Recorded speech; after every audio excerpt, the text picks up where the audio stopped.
요즘 중국은 세계 각지의 여행객들을 끌어들이기 위해 다양한 유인책을 내세우고 있습니다. 하지만 겉으로 보이는 화려함에 이끌려 방문한 이들 중 그 진짜 모습을 알고 나서 당혹감을 느끼는 경우도 많다고 하죠. 낯선 문화, 불친절한 응대, 예상 밖의 불편함에 마음이 다쳐 돌아가는 사람들도 있습니다. 이처럼 실망을 안고 여행을 이어가던 한 친구들 역시 처음엔 모든 기대가 무너졌습니다. 그러던 중 뜻밖의 계기로 도착한 한국에서 그들은 완전히 다른 경험을 하게 됩니다. 진심이 느껴지는 환대, 예상을 뛰어넘는 질서와 배려, 그들이 만난 진짜 동양의 얼굴, 지금부터 함께 따라가 보시죠. 저는 미국 캘리포니아 샌프란시스코에 사는 에덴이라고 합니다. 40을 코앞에 둔 나이에 뒤늦게 시작한 이 아시아 여행이 제게 어떤 의미가 될지 그때는 전혀 예상하지 못했어요. 제 절친한 친구 클로이와 함께 계획한 이번 여행의 시작은 단순했습니다. 어릴 때부터 한국 드라마를 보며 자란 것도 있고 최근 K-팝 열풍과 한국 문화에 대한 관심이 높아지면서 자연스럽게 한국을 여행 목적지로 선택하게 되었죠. 하지만 직항으로 가기엔 비용이 만만치 않았어요. 그래서 베이징을 경유지로 하는 144시간 무비자 환승 프로그램을 이용하기로 했습니다. 경비도 절약하고 중국도 구경할 수 있으니 일석이조라고 생각했거든요. 지금 돌이켜보면 그 선택이 이 여행을 더욱 특별하게 만든 운명적 결정이었습니다. 베이징 공항에 도착한 순간 저는 말 그대로 압도당했습니다. 공항 규모가 상상 이상이었어요. 끝없이 펼쳐진 터미널, 물결처럼 몰려다니는 사람들. 하지만 웅장함에 감탄할 여유도 잠깐이었습니다. 입국 심사대에서 만난 차오룽이라는 심사관의 첫마디가 우리를 당황시켰어요. 여기 왜 왔습니까? 144시간 무비자 환승이라고 설명했지만 그는 무표정한 얼굴로 서류를 이리저리 뒤적이며 뭔가 문제가 있다는 듯 행동했습니다. 저는 과거 다른 나라에서 억류된 트라우마가 있어서 이런 상황이 특히 무서웠어요. 지문 등록하세요. 차오룽의 목소리는 차갑고 기계적이었습니다. 손이 떨려서 지문이 제대로 찍히지 않았고 그러자 그는 노골적으로 짜증을 내며 다시 하라고 지시했어요. 클로이가 제 어깨를 토닥이며 괜찮아, 에덴. 곧 끝날 거야 라고 위로해줬지만 마음은 계속 불안했습니다. 서류 심사만 30분이 걸렸어요. 결국 입국은 허용되었지만 진짜 시련은 공항 밖에서 기다리고 있었습니다. 택시를 잡으려고 했는데 후 샤오밍이라는 기사가 우리 목적지를 영어로 설명하자 노잉글리시만 반복하며 손을 저었어요. 호텔 주소를 종이에 적어서 보여줬지만 고개를 저으며 차에서 내리라고 손짓했습니다. 길 한복판에 큰 캐리어 2개를 끌고 서 있게 된 우리를 보며 클로이가 깊은 한숨을 내쉬었죠. 에덴, 우리 뭔가 잘못 선택한 것 같아. 그 순간 저는 처음으로 이 여행이 생각보다 험난할 수도 있겠다는 생각이 들었습니다. 하지만 포기할 수는 없었어요. 무엇보다 한국이 아직 남아 있었으니까요. 드라마에서 봤던 따뜻한 사람들, 질서정연한 거리들이 진짜일 거라는 희망이 마음 한편에 자리 잡고 있었습니다. 그때는 몰랐어요.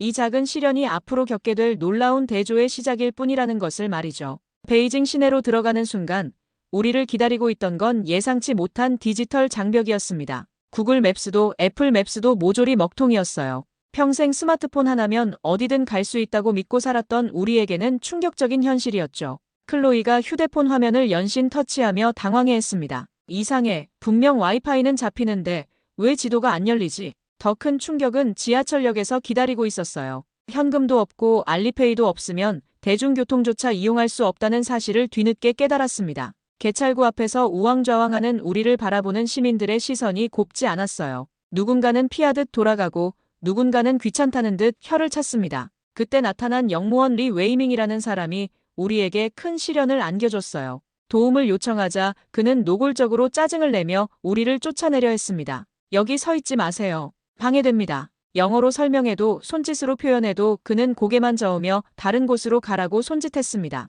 심지어 다른 승객들에게 우리를 가리키며 뭔가 불평하는 듯한 말을 중국어로 중얼거렸어요. 그 순간 저는 정말 작아지는 기분이었습니다. 1시간 넘게 헤매다가 겨우 현금을 구해서 버스에 올랐지만 이번엔 어디서 내려야 할지 알 방법이 없었어요. 중국어 안내방송은 우리에게 그냥 소음일 뿐이었고 승객들에게 물어봐도 대부분 무시하거나 모른다는 식으로 반응했습니다. 저는 과거 여행 중 억류되었던 트라우마 때문에 점점 공황 상태에 빠져들었어요. 길을 잃는다는 것 자체가 공포였거든요. 손에 땀이 나고 심장이 빨리 뛰기 시작했습니다. 에덴, 진정해. 우리 꼭 도착할 거야. 클로이가 제 손을 꽉 잡고 위로했지만 그녀의 목소리도 떨리고 있었어요. 우리는 3번이나 엉뚱한 정류장에서 내려서 다시 버스를 기다려야 했습니다. 설상가상으로 그날은 푸틴 대통령의 베이징 방문일이었어요. 도심 곳곳이 통제되면서 평소 1시간이면 갈 거리를 무려 5시간이나 헤맸습니다. 거리마다 경찰들이 서 있었고 우리 같은 외국인을 의심스럽게 바라보는 시선들이 따가웠어요. 가장 힘들었던 건 사람들의 무관심이었습니다. 도움을 요청해도 들은 척도 안 하거나 귀찮다는 표정으로 고개를 저었어요. 어떤 상점 주인은 우리가 들어가자 노골적으로 싫은 기색을 보이며 빨리 나가라는 손짓을 했습니다. 택시기사들도 마찬가지였어요. 한 기사는 우리가 영어로 설명하자 문을 잠그고 창문을 올려버렸습니다. 또 다른 기사는 호텔 주소를 보여줘도 고개를 저으며 가지 않겠다고 했어요. 마치 우리가 환영받지 못하는 존재라는 걸 온몸으로 느껴야 했습니다. 해가 지고 나서야 겨우 호텔에 도착했어요. 프런트 직원이 형식적으로 웰컴 투 베이징이라고 말했지만 그 말이 전혀 진심으로 들리지 않았습니다. 하루 종일의 고생이 머릿속에서 빙빙 돌았어요. 엘리베이터에서 클로이가 지친 목소리로 말했습니다. 여긴 너무 크기만 하고 차갑기만 해. 정확한 표현이었어요. 베이징은 웅장했지만 우리를 환영하지 않았습니다. 오히려 우리 같은 이방인을 밀어내려는 거대한 벽 같았어요. 도시가 사람을 위해 존재하는 게 아니라 사람이 도시에 맞춰 살아야 하는 곳이었습니다. 침대에 쓰러지듯 누우며 저는 문득 궁금해졌습니다. 한국은 정말 다를까요? 드라마 속 따뜻한 미소들이 현실에도 존재할까요? 아니면 모든 게 환상일까요? 인천공항에 도착했을 때의 첫 느낌은 정말 신기했습니다. 베이징에서 겪었던 복잡한 입국 절차와는 완전히 달랐어요. 자동 입국 심사대에서 여권을 스캔하고 지문을 찍는 과정이 너무나 부드럽게 진행되었습니다. 기계 화면에 영어와 한국어가 친절하게 안내되어 있었고 뭔가 모르게 안심이 되었어요. 와, 이거 정말 빠르다. 클로이가 감탄하며 말했습니다. 저 역시 놀라웠어요. 베이징에서는 입국 심사관의 차가운 시선과 기계적인 응대 때문에 긴장했었는데 여기서는 기계가 사람보다 더 따뜻하게 느껴졌습니다. 수화물 찾는 곳도 표시가 명확했고 길 안내도 직관적이었어요. 공항에서 나와서 처음 들른 곳은 무인 라면 가게였습니다. 자판기에서 라면을 주문하고 직접 끓여 먹는 시스템이었는데 처음엔 당황스러웠지만 금세 재미있어졌어요. 뜨거운 물을 부으면서 클로이가 이거 진짜 신기하다. 무인인데 왜 이렇게 믿음이 가지? 라고 말했습니다. 라면을 먹으면서 저는 뭔가 다른 느낌을 받았어요. 베이징에서는 항상 누군가 감시하는 듯한 느낌이었다면 여기서는 스스로 알아서 하되 필요한 도움은 언제든 받을 수 있다는 안정감이 있었습니다. 시스템 자체가 사람을 믿고 있다는 느낌이랄까요? 지하철을 타고 서울 시내로 이동하면서 더욱 놀라웠습니다. 안내방송이 한국어, 영어, 중국어, 일본어로 차례로 나왔는데 목소리가 정말 부드럽고 친절했어요. 베이징 지하철에서 들었던 기계적인 안내방송과는 완전히 달랐습니다. 다음 역은 명동역입니다. 안내방송을 들으면서 저는 처음으로 이 여행에서 웃음이 나왔어요. 뭔가 모르게 포근한 기분이 들었습니다. 지하철 안 사람들도 조용히 각자의 일을 하고 있었고 시끄럽게 떠들거나 불편함을 주는 사람이 없었어요. 명동역에서 내려서 지상으로 올라오니 완전히 다른 세상이 펼쳐졌습니다. 베이징의 거대하고 웅장한 건물들과 달리 서울의 거리는 사람 크기에 맞춰져 있다는 느낌이 들었어요.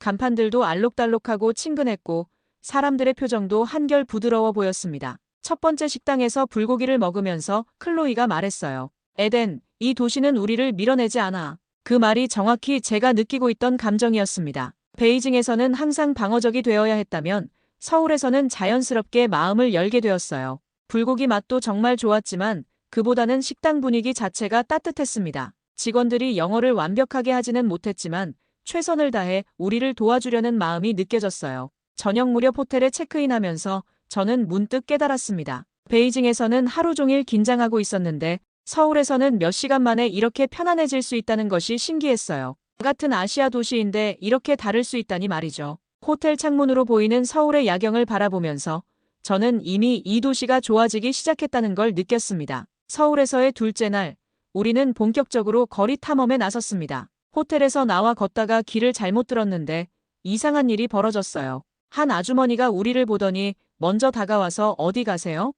라고 물어봤습니다. 영어로 설명하자 손짓 발짓으로 길을 친절하게 안내해 주었어요. 베이징에서는 길을 물어봐도 무시당하거나 모른다는 반응이 대부분이었는데 여기서는 우리가 묻지도 않았는데 먼저 도와주려고 하다니 정말 놀라웠습니다. 클로이가 제게 작게 속삭였어요. 이 사람들 뭔가 다르지 않아? 정말 그랬습니다. 사람들 표정 자체가 더 부드럽고 여유로워 보였어요. 베이징에서는 항상 바쁘고 경계하는 듯한 표정이었다면 서울 사람들은 여행객인 우리에게도 관심과 배려를 보여주었습니다. 명동의 한 디저트 가게에서도 비슷한 경험을 했어요. 메뉴판이 한국어로만 되어 있어서 당황하고 있었는데 직원이 영어는 못하지만 그림과 손짓으로 하나하나 설명해 주었습니다. 심지어 맛있는 메뉴를 추천해 주기까지 했어요. 그 정성에 감동받아서 저는 괜히 눈물이 날 뻔했습니다. 가장 인상 깊었던 건 몽동 근처의 캐리커처 가게였어요. 할아버지 한 분이 운영하시는 작은 가게였는데 우리 둘의 캐리커처를 단 2분 만에 그려주셨습니다. 그림 실력도 놀라웠지만 그리는 동안 계속 유머러스한 표정을 지으면서 우리를 웃게 만들어주셨어요. 아름다운 친구들이네요. 할아버지가 어눌한 영어로 말씀하시면서 그림을 건네주셨는데 그 순간 저와 클로이는 동시에 웃음을 터뜨렸습니다. 그림 속 우리 모습이 정말 행복해 보였거든요. 베이징에서는 한 번도 이렇게 자연스럽게 웃어본 적이 없었어요. 오후에는 무인 카페를 경험해봤습니다. 키오스크에서 주문하고 직접 커피를 받아가는 시스템이었는데 정말 신기했어요. 사람이 없는데도 모든 게 완벽하게 돌아가고 있었습니다. 클로이가 이 시스템이 가능한 건 사람들이 서로 믿기 때문이겠지? 라고 말했는데 정말 그런 것 같았어요. 무인 편의점에서도 비슷한 경험을 했습니다. 물건을 집어가고 셀프 결제를 하는데 누구 하나 지켜보는 사람이 없어도 모든 고객이 정직하게 계산하고 있었어요. 이런 시스템이 가능하다는 것 자체가 이 사회의 성숙함을 보여주는 것 같았습니다. 저녁에 호텔로 돌아가면서 저는 문득 깨달았습니다. 서울이라는 도시는 단순히 효율적인 시스템을 가진 곳이 아니라 사람을 중심으로 설계된 공간이라는 것을 말이에요. 기술과 인간미가 절묘하게 조화를 이루고 있었습니다. 클로이가 엘리베이터에서 말했어요. 에덴, 우리 내일 베이징으로 다시 가는 거 맞지? 갑자기 서울이 너무 좋아졌어. 저도 같은 마음이었습니다. 하지만 비행기표는 이미 예약되어 있었고 만리장성도 보고 싶었어요. 그래도 이미 서울은 제 마음속에 특별한 자리를 차지하고 있었습니다. 베이징으로 다시 돌아온 우리는 이번엔 만리장성 투어에 나섰습니다. 가이드가 추천해준 대로 동쪽 코스와 서쪽 코스를 모두 체험해보기로 했어요.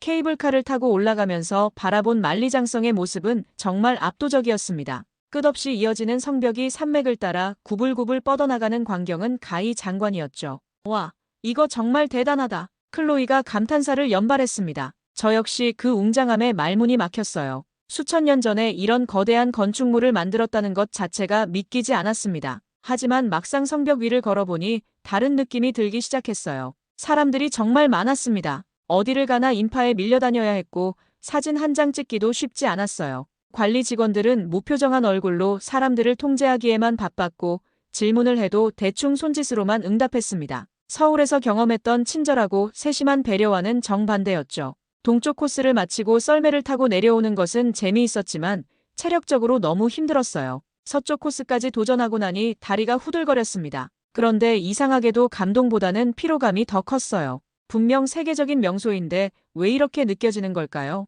만리장성 꼭대기에서 잠시 쉬면서 주변을 둘러봤습니다. 관광객들은 모두 사진만 찍고 바쁘게 이동하고 있었고 이곳의 역사나 의미에 대해 깊이 생각하는 사람은 별로 없어 보였어요. 저 역시 그냥 봤다는 것에만 만족하고 있는 제 자신을 발견했습니다. 장대하지만 따뜻하진 않다. 제가 조용히 중얼거리자 클로이가 고개를 끄덕였어요. 정확히 그런 느낌이었습니다. 만리장성은 분명 인류 역사상 가장 위대한 건축물 중 하나였지만 개인적인 감정이나 추억을 남겨주는 공간은 아니었어요. 그냥 거대한 관광 상품 같다는 생각이 들었습니다. 내려오는 길에 클로이가 말했어요. 우릴 기억할 사람은 없겠지. 그 말이 마음에 와닿았습니다. 수많은 관광객 중 하나일 뿐이고 우리가 여기 왔다는 사실을 기억할 사람도 없을 거라는 생각이 들었어요. 서울에서는 캐리커처 할아버지도 디저트 가게, 직원도 길에서 만난 아주머니도 모두 우리를 개별적인 존재로 대해주었는데 말이죠. 만리장성에서 내려와 베이징 시내로 돌아가는 버스 안에서 저는 묘한 허탈감을 느꼈습니다.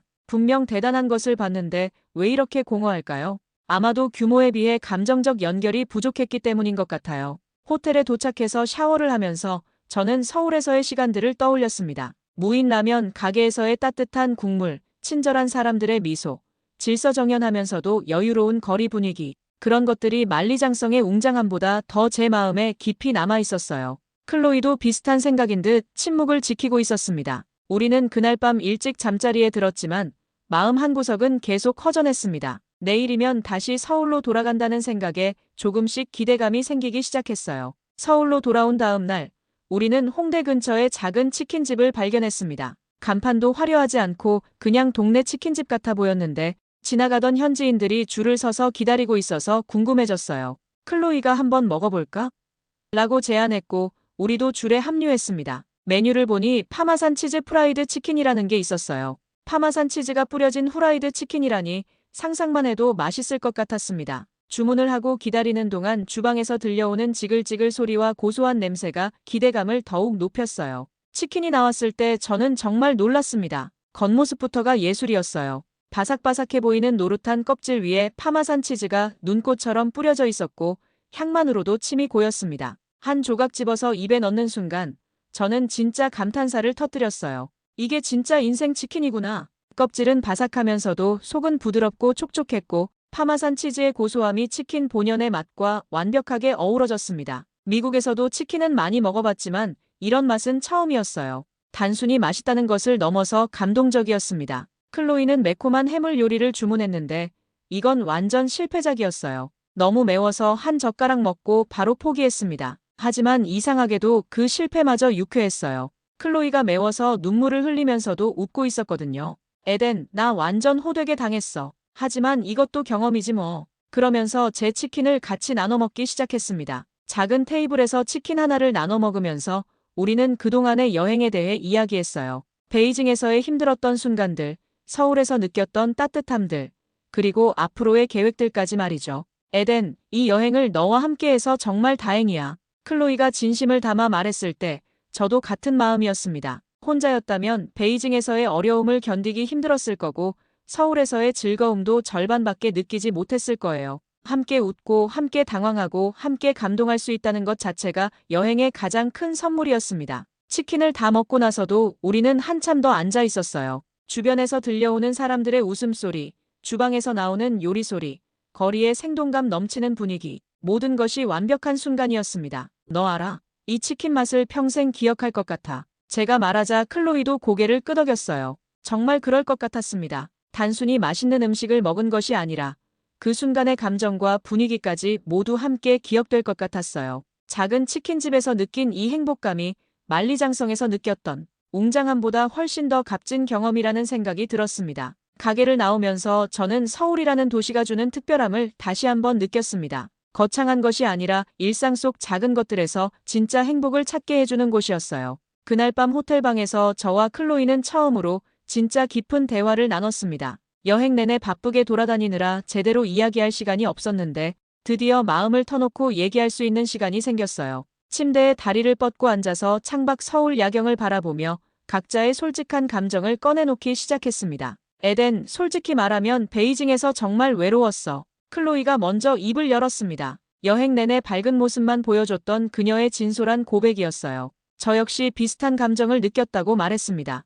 그 거대한 도시 속에서 우리는 단순히 지나가는 관광객일 뿐이었고 그 누구도 우리에게 진짜 관심을 보이지 않았다고 말이죠. 반면에 서울에서는 완전히 다른 기분이었어. 사람들이 우리를 하나의 개별적인 존재로 대해주는 느낌이었거든. 제가 그렇게 말하자 클로이가 깊게 고개를 끄덕였어요. 정말 그랬습니다. 베이징에서는 항상 방어적이 되어야 했지만 서울에서는 자연스럽게 마음을 열게 되었어요. 그 차이가 단순히 문화의 차이인지 아니면 더 근본적인 무언가의 차이인지 궁금했습니다. 존중이라는 게 이런 거구나 싶었어. 클로이의 말이 정확했습니다. 서울에서 느꼈던 그 감정의 정체가 바로 존중이었어요. 우리가 외국인이라고 해서 무시하거나 귀찮아하는 대신 도움이 필요한 여행객으로서 자연스럽게 배려해 주었습니다. 그것도 거창한 서비스가 아니라 일상적이고 당연한 것처럼 말이죠. 창밖으로 보이는 서울의 야경은 정말 아름다웠습니다. 네온사인들이 반짝이고 있었지만 화려하기보다는 따뜻해 보였어요. 베이징의 야경이 웅장하고 압도적이었다면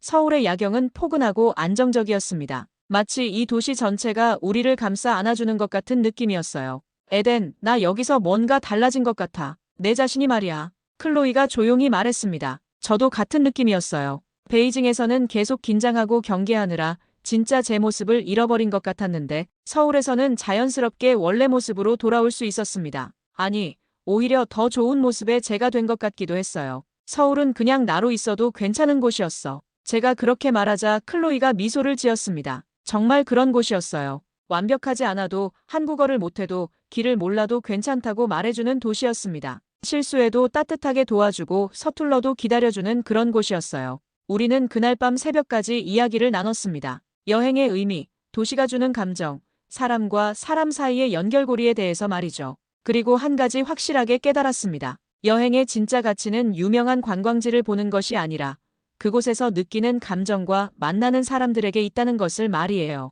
마지막으로 클로이가 말했습니다. 내일 DMZ 가는 거 정말 기대돼. 서울에서의 마지막 모험이잖아. 저도 같은 마음이었습니다. 내일이면 이 특별한 서울에서의 시간이 끝나겠지만 이미 우리 마음속에는 평생 간직할 소중한 기억들이 가득 쌓여 있었어요. 서울에서의 마지막 날, 우리는 DMZ 투어를 위해 이른 아침 지하철에 몸을 맡겼습니다. 아침 8시 지하철은 출근하는 사람들로 붐볐지만 그 속에서도 질서와 배려가 살아 숨쉬고 있었어요. 사람들은 조용히 각자의 자리에서 하루를 준비하고 있었고 급하면서도 서로를 밀치거나 다투는 일은 없었습니다. 부드러운 안내방송을 들으며 저는 지난 며칠간의 여정을 되돌아봤습니다. 베이징에서 느꼈던 압도적인 규모감과 차가운 무관심, 그리고 서울에서 경험한 따뜻한 배려와 섬세한 인간미. 같은 아시아 도시지만 이렇게 극명한 대조를 보일 수 있다는 게 놀라웠어요. 창밖으로 스쳐 지나가는 서울의 아침 풍경은 한 폭의 그림 같았습니다. 고층 빌딩들 사이로 보이는 작은 카페들, 출근길에 바쁘게 걸어가는 사람들, 버스 정류장에서 질서정연하게 줄을 서서 기다리는 시민들. 모든 것이 조화롭고 안정적이었어요. DMZ로 향하는 동안 클로이가 의미심장한 말을 했습니다. 에덴, 우리가 본 건 단순히 두 개의 다른 도시가 아니라 두 개의 완전히 다른 삶의 철학인 것 같아. 정말 그랬습니다. 베이징은 거대함과 효율성만을 추구하는 도시였다면 서울은 개인과 공동체의 아름다운 조화를 추구하는 도시였어요. 어느 쪽이 더 좋다고 단정할 수는 없지만 적어도 우리에게는 서울의 방식이 훨씬 더 인간적이고 자연스러웠습니다. DMZ에 도착해서 판문점을 바라보는 순간 저는 또 다른 깨달음을 얻었습니다. 이곳은 분단의 아픔을 간직한 곳이지만 동시에 평화를 향한 불굴의 희망이 살아있는 곳이기도 했어요. 가이드가 들려주는 역사 이야기를 들으며 한국이라는 나라가 얼마나 많은 시련과 고난을 겪으면서도 지금의 놀라운 모습을 만들어왔는지 깨달을 수 있었습니다. 이 나라 사람들이 이렇게 따뜻한 이유를 이제야 알 것 같아. 클로이가 DMZ 전망대에서 북쪽을 바라보며 조용히 말했습니다. 어려운 역사를 겪으면서도 서로를 배려하고 돌보는 문화를 결코 잃지 않았기 때문일 거라는 생각이 들었어요. 그래서 우리 같은 외국인에게도 그렇게 자연스럽고 진심 어린 친절을 베풀 수 있는 거겠죠. 서울로 돌아가는 지하철에서 저는 마지막으로 이 특별한 도시의 모습을 마음 깊이 새기려고 했습니다. 지하철 안에서도 거리에서도 상점에서도 느꼈던 그 독특하고 따뜻한 분위기를 영원히 기억하고 싶었어요. 최첨단 기술로 무장했으면서도 인간적 온기를 잃지 않은 도시. 놀라울 정도로 효율적이면서도 배려심이 넘치는 사람들. 공항으로 향하는 마지막 순간까지도 서울은 우리의 기대를 저버리지 않았습니다. 지하철역에서 공항까지의 연결도 완벽했고 떠나는 순간까지 친절한 안내를 받을 수 있었어요. 비행기가 이륙하면서 창밖으로 보이는 서울의 전경을 바라보며 저는 확실히 깨달았습니다. 베이징은 압도적으로 거대했고 서울은 놀라울 정도로 섬세했습니다. 베이징은 과거의 영광을 과시했고 서울은 현재의 행복을 나누어 주었어요. 그리고 무엇보다 중요한 건 진짜 미래는 빠른 속도가 아니라 함께 가는 따뜻한 온도에 있다는 것이었습니다. 클로이와 저는 서로를 바라보며 환한 미소를 지었습니다. 우리는 단순히 관광을 한 것이 아니라 두 개의 완전히 다른 세계를 온몸으로 경험했고 그 속에서 인생에서 진짜 소중한 것이 무엇인지 배웠습니다. 이런 놀라운 대조의 여행 이야기가 여러분에게도 도움이 되었다면 좋아요와 구독 버튼을 눌러주세요. 다음에는 또 어떤 특별한 여행 이야기로 찾아뵐지 기대해 주시고 여러분의 소중한 여행 경험도 댓글로 나누어 주세요.